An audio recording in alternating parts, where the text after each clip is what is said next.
सलाम everyone and welcome back to Gol Roti. मुझे पता है मैं इस बार भी बहुत लेट हो गई हूँ, लेकिन मैं थोड़ी बिजी हो गई थी क्योंकि हम नए घर में शिफ्ट हुए हैं। तो मैं जिस घर में शिफ्ट हुई हूँ वहाँ पे मुझे मिला है अवन, जिसको देख के मेरे दिल में फूट गया लड्डू। तो मैंने सोचा पहली रेसिपी जो मैं डालूंगी कुछ बेक्ड आइटम। तो मैंने बनाए हैं कुकीज। ये बहुत मजे के हैं, बहुत ईजी है, इंग्रेडिएंट घर पे ही पड़े हुए होंगे। अगर आपके पास अवन है तो आपने इसको आज ही बनाना है। और ये इतने ज्यादा क्यूट है कि इसको बस बंदा दिल करता है देखता ही रहे और खाए नहीं, लेकिन आपने इसको खाना भी है। तो इसको बनाना शुरू करते हैं। सबसे पहले ना मैंने ले लिया एक बोल में, मैंने ले लिया आधा कप मक्खन। मक्खन सॉफ्ट होना चाहिए। मेरी वाली बेवकूफी नहीं करनी कि ठंडा मक्खन लेके तो उसको सॉफ्ट करने की कोशिश की, नहीं, मक्खन सॉफ्ट होना चाहिए। उसमें डालनी है पाउडर शुगर। जो बाजार से पाउडर शुगर मिलती है अगर वो ले लो तो बेस्ट है, वरना घर में जो चीनी होती है उसको ब्लेंडर में ग्राइंडर में डाल के उसका पाउडर बन सकता है। वो डाल के इसको बहुत अच्छे से मिक्स कर देना है। अब ये करते हुए ना मुझे बहुत टाइम लगा था क्योंकि मेरा मक्खन पत्थर जैसा हार्ड था। उसके बाद मैंने इसमें डाला है कंडेंस्ड मिल्क 4 टेबलस्पून। दिखाया मैंने यहाँ पे एक ही है क्योंकि उस वक्त मुझे लगा एक काफी होगा, लेकिन 4 से 5 टेबलस्पून मुझे कंडेंस्ड मिल्क लग गया था। तो आपने भी 4 से 5 टेबलस्पून ही लेना है और इसको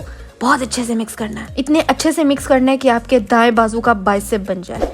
उसके बाद इसमें मैंने डाल दिया 1 1/4 कप मैदे का। उसके बाद 1 1/4 टेबलस्पून कॉर्नफ्लावर इसमें चला जाएगा और इसको फिर करना है मिक्स बहुत अच्छे से। फोर्क से नहीं होगा ये, आपको इसमें अपने हाथ इन्वॉल्व करने पड़ेंगे।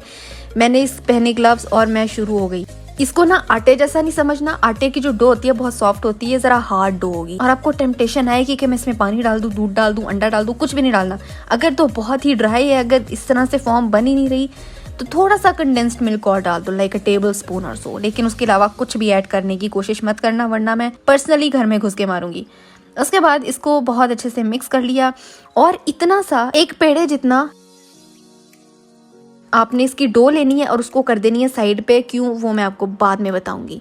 इसको हमने साइड पे कर देनी है और जो बाकी हमारी डो है उसमें जाना है फूड। अब यहाँ पे फूड कलर मैंने बहुत चुन्नू मुन्नू सा डाला है क्योंकि मुझे लग रहा था कि इतना इनफ होगा, पर इतना नहीं था। I ended up using almost 1 teaspoon of food colouring. मुझे नहीं पता आपके पास जो अवेलेबल है वो कितनी लगेगी और आपको कौन सा कलर चाहिए, डार्क चाहिए, लाइट चाहिए, इट डिपेंड्स। तो कलर आपने अपने हिसाब से मैनेज करना है। उसके बाद उसके मैंने डो में से निकाला बहुत छोटा सा पीस और उसका मैंने छोटू सा बॉल बनाया और मैंने उसको यूं रख दिया।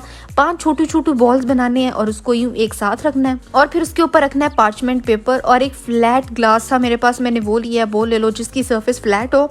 उससे आपने इसके ऊपर बहुत लाइट सा प्रेशर डालना है, बहुत लाइट, बस नाम के फ्लैट हो। आपने देखा मैंने बहुत ज्यादा इसमें प्रेशर नहीं डाला। बॉल्स अभी तक अपनी शेप में हैं बट थोड़े से पिचक गए हैं, कुछ जिस फीनी नाक की तरह फीने हो गए हैं सारे। उसके ऊपर मैंने रख दिया है व्हाइट बॉल, जो हमने डो निकाल के रखी थी व्हाइट, उसका हिस्सा लिया, छोटू सा बॉल बनाया और उसके ऊपर रख दिया और इस तरह से आपका एक फ्लावर बन गया। इस तरह से आप इसमें कलर वेरिएशन भी कर सकते हो। इसके बाद इन बिस्किट्स को फ्रिज में रखना है 20 मिनट के लिए, वेरी इंपॉर्टेंट। 20 मिनट के लिए, 20 मिनट बाद इसको निकाला और इसको 160 डिग्री सेल्सियस पे 10 मिनट के लिए बेक करना है।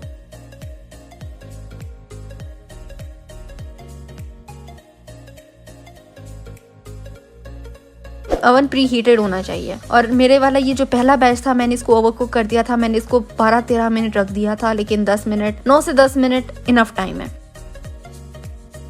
लेकिन दूसरा बैच मेरा बिल्कुल अच्छा बना था, बहुत प्यारा बना था। टेस्ट दोनों का ठीक था, वो बस थोड़े से ब्राउन हो गए थे। इसके बाद इसको बिल्कुल ठंडा होने देना है, बेकिंग ट्रे में ठंडा होने देना है। 10-15 मिनट बाद हल्के हाथों से इसको उठा के प्लेट में ट्रांसफर करना है और अपनी कुकीज एंजॉय करनी है। सो देयर यू गो, पहली first baking recipe on my channel. I am very happy. तो अब से आप लोगों को बहुत सारे कुकीज और केक्स देखने को मिलेंगे और इस रेसिपी को आपने जरूर ट्राई करना है। आई नो बहुत सौ के पास अवन नहीं होगा, मेरे पास भी नहीं था, लेकिन आप लोग इतने ज्यादा टैलेंटेड हो कि आप गैस स्टोव पर भी बेकिंग कर लेते हो, तो कर लेना और इसको ट्राई कर लेना। और मुझे उसकी वीडियो ज़रूर इंस्टाग्राम पे दिखाना ताकि मैं उसको अपनी स्टोरी पे लगा सकूं। अलग अलग कलर वेरिएशन करके दिखाओगे तो मुझे बहुत खुशी होगी। और आज के लिए बस इतना ही था। मैं मिलती हूँ आपसे अगली वीडियो में एक नई रेसिपी के साथ।